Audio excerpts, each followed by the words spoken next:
Assalamualaikum warahmatullahi wabarakatuh. Salam sehat, penuh semangat. Belajar berbahasa Indonesia yang baik dan benar melalui karya tulis. Video ini merupakan seri diskusi tentang ragam karya tulis ilmiah.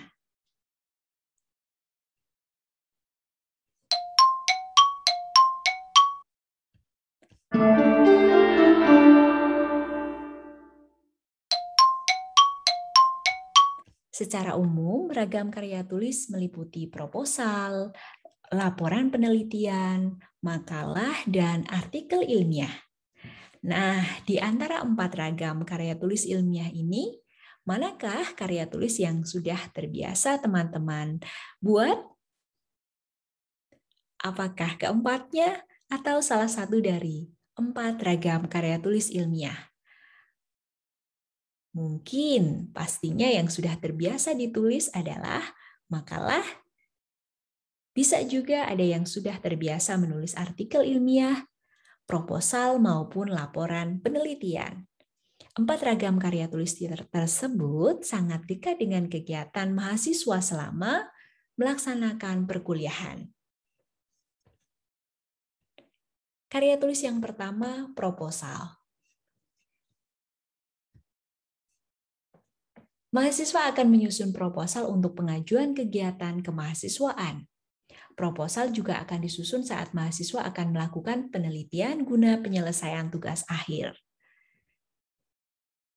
Dalam kesempatan tertentu, penulisan proposal juga biasa dilakukan oleh mahasiswa yang akan mengikuti kompetisi tertentu. Misalnya, kompetisi program kreativitas mahasiswa, kompetisi hibah MBKM, atau kompetisi-kompetisi lainnya yang mensyaratkan adanya sebuah karya tulis dalam bentuk proposal.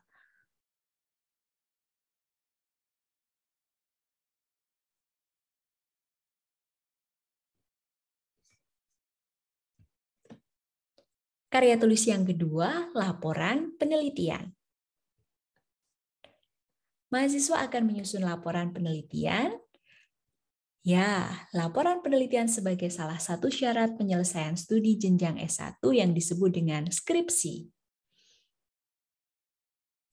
Penelusuran skripsi oleh mahasiswa UNS dapat dilakukan melalui Dijilib UNS.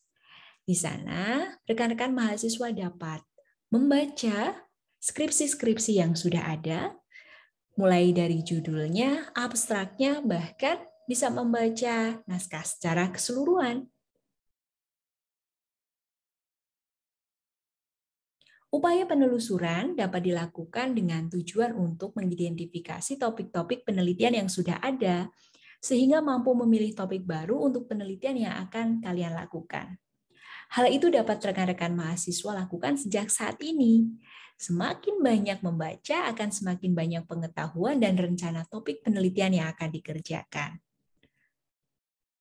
Nah, selanjutnya, terkait dengan panduan penulisan skripsi, dapat teman-teman lihat melalui buku pedoman penulisan skripsi yang ada di program studi masing-masing atau fakultas masing-masing. Nah, di dalam buku pedoman penulisan skripsi, di sana sudah ada informasi yang lengkap dan jelas sekali yang dapat teman-teman ikuti sebagai pedomannya. Mulai dari penjelasan tentang kode etik mahasiswa saat melakukan penelitian, penjelasan tentang tahap persiapan maupun pelaksanaan penelitian, ataupun pelaksanaan penyelesaian atau penyusunan skripsi, dan ada juga penjelasan tentang bagian pelaporan dan juga penilaian. Nah, tentu saja di dalam buku pedoman skripsi, di sana memuat penjelasan tentang format skripsi, bahasa yang digunakan, tata tulisnya, sampai dengan penulisan sumber kutipan. Format skripsi beragam penelitian yang dilakukan, mulai dari penelitian kualitatif, kuantitatif, penelitian pengembangan, dan lainnya. Semua sudah ada penjelasan dengan lengkap.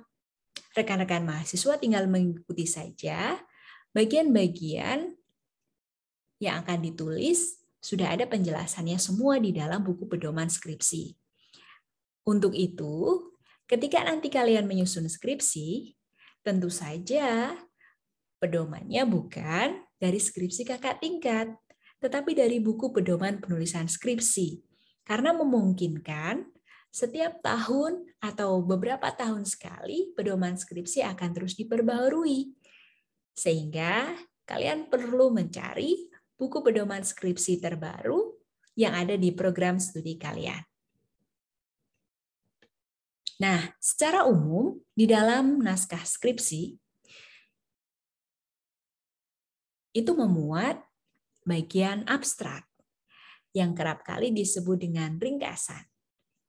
Kemudian bagian pendahuluan, bagian kajian pustaka dan kerangka berpikir, bagian metode, bagian hasil penelitian dan pembahasan, bagian penutup dan daftar pustaka.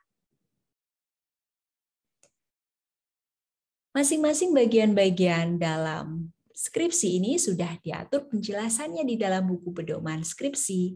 Nah, teman-teman tinggal mempelajari dan mengikuti arahan yang ada di dalam pedoman tersebut.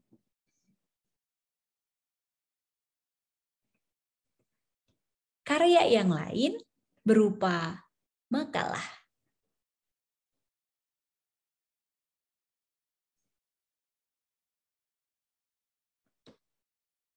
Selain makalah, ada juga artikel ilmiah.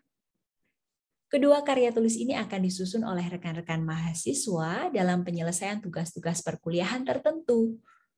Ya, ada mata kuliah yang kerap kali di dalam tugas perkuliahan disusun dengan bentuk makalah. Namun ada juga yang meminta disusun dalam bentuk artikel ilmiah.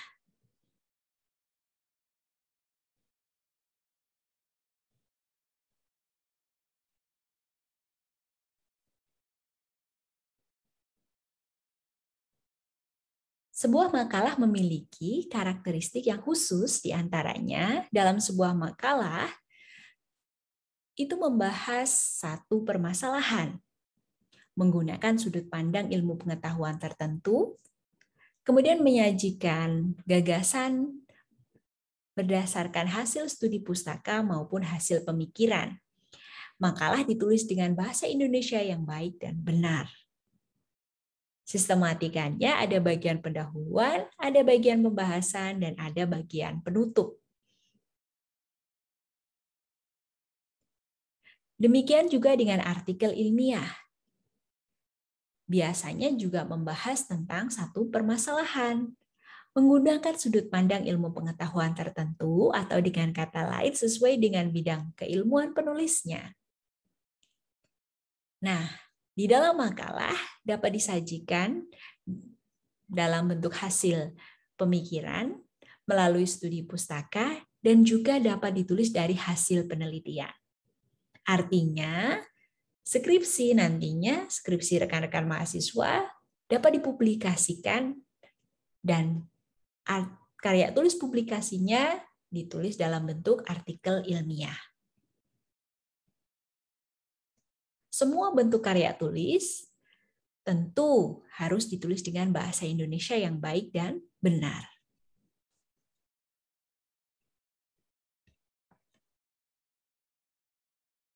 Nah, artikel ilmiah biasanya dapat teman-teman telusuri dalam berbagai jurnal. Jika itu jurnal nasional, rekan-rekan mahasiswa dapat menelusuri melalui Sinta. Sementara jika jurnal-jurnal itu internasional, teman-teman dapat menelusuri salah satunya melalui Scopus. Scopus.com. Nah, ini adalah tampilan contoh artikel ilmiah yang terbit di dalam jurnal. Nah, di bagian atas ada identitasnya ya. Ada identitas nama jurnalnya apa, volume berapa, nomor berapa, terbit tahun berapa, ada judulnya, ada penulisnya, ada abstraknya, dan ada bagian-bagian di dalam artikel jurnal. Ya, ada pendahuluan, ada kajian pustaka, ada metode, ada juga hasil penelitian dan pembahasan sampai penutup dan daftar pustaka. Betul sekali. Jika teman-teman melihat kerangka ini kerangka skripsi, begitu juga di dalam artikel jurnal. Artikel jurnal juga kerap kali memuat abstrak, pendahuluan, kajian pustaka, metode, hasil penelitian dan pembahasan, penutup, dan daftar pustaka. Namun, teman-teman juga dapat melihat atau kerap kali bisa saja menjumpai bagian artikel ilmiah yang memuat pendahuluan, kajian pustaka, hasil dan pembahasan, penutup, dan daftar pustaka. Tidak ada metodenya. Kerap kali demikian, atau mungkin tidak ada kajian pustakanya, atau dengan kata lain tidak menjadi sub tersendiri. Tapi sebenarnya kajian pustaka menjadi bagian di dalam pendahuluan. Nah, ketika tidak ada metode penelitiannya, berarti ada kemungkinan artikel ilmiah tersebut bukan berasal dari hasil penelitian, namun dari hasil studi pustaka pemikiran penulisnya. Nah, sehingga di bagian keempat pun tidak ada hasil penelitian dan pembahasan, tetapi langsung pembahasan saja. Nah, hal itu bisa saja terjadi. Nah, rujukannya ketika menulis artikel ilmiah bukan pada pedoman skripsi, tetapi pada masing-masing jurnal. Karena setiap jurnal yang akan dituju untuk kita mempublikasikan artikel ilmiah itu sudah punya template-nya. Nah, kita akan harus mengikuti template yang diminta oleh jurnal tujuan kita. Nah, selanjutnya informasi tentang artikel jurnal, artikel ilmiah yang terbit dalam jurnal dapat teman-teman simak dalam video-video yang sudah ada di dalam YouTube Bu Septi. Nah, yang pertama, informasi tentang strategi menemukan referensi artikel ilmiah dalam jurnal. Informasi yang kedua dapat rekan-rekan simak tentang strategi menemukan referensi artikel ilmiah dalam jurnal internasional maupun jurnal nasional. Nah, kemudian juga ada informasi tentang strategi publikasi artikel ilmiah dalam jurnal. Bagaimana mempublikasinya? Bagaimana mencari referensi dan juga bagaimana mempublikasikan. Kedua informasi itu bisa teman-teman simak di dalam video yang lain di dalam YouTube ini. Sehingga nanti informasi yang teman-teman dapatkan bisa lengkap dan bertambah. Nah, selanjutnya tadi sempat menyebut terkait dengan proposal. Nah, ketika di dalam proposal, biasanya hanya sampai pada tahap metode, sehingga tidak ada hasil penelitian, penutup, maupun abstrak, belum ada. Tetapi memuat pendahuluan, kajian pustaka, dan metode. Nah, itulah tentang ragam karya tulis ilmiah secara umum. Nah, ada banyak ragam karya tulis yang lain bentuk-bentuknya sesuai dengan kompetisi, misalnya karya itu berupa karya kompetisi. Nah, misalnya ada kompetisi yang paling bergengsi yang untuk mahasiswa yaitu program kreativitas mahasiswa. Nah, di dalam program kreativitas mahasiswa ada banyak jenisnya, mulai dari PKM riset, PKM kewirausahaan, PKM karya cipta, PKM penerapan iptek, PKM pengabdian masyarakat, PKM GFK, gagasan futuristik konstruktif, PKM artikel ilmiah, dan PKM gagasan tertulis. Nah, di dalam ragam PKM ini bentuknya juga lain. Jika itu PKMR, PKMK, PKMKC, PI, dan PM, itu disusun dalam bentuk proposal. Nah, setelah kegiatan dilaksanakan, nanti ada penyusunan dalam bentuk laporannya. Selanjutnya, ada PKMAI yang ditulis dalam bentuk artikel ilmiah. Berikutnya ada karya tulis berupa karya sastra. Ada puisi, cerpen, novel, naskah drama, ataupun skenario film. Hal lain lagi ada karya tulis media. Media massa tentunya. Ada isai, ada opini, ada berita, ada future. Nah, kemudian juga terkait dengan karya tulis ilmiah secara umum. Nah, ini adalah karya-karya prestasi yang memungkinkan dapat teman-teman susun untuk meraih prestasi tertentu sesuai dengan penyelenggara prestasinya.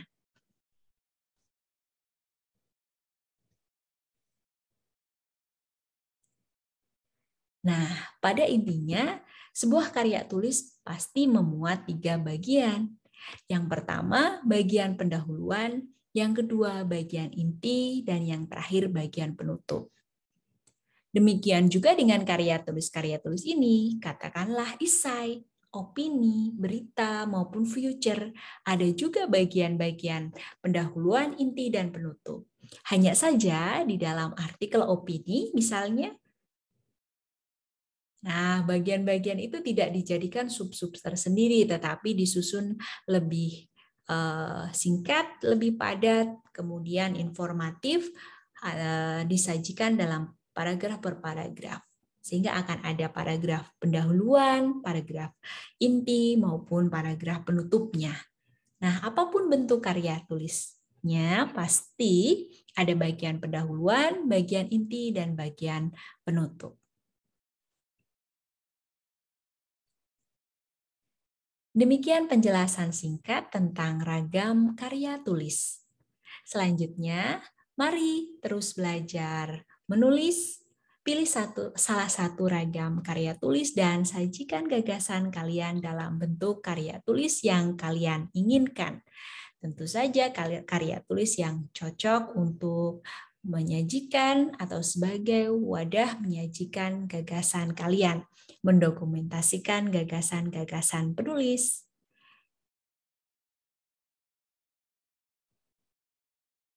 Semangat menulis!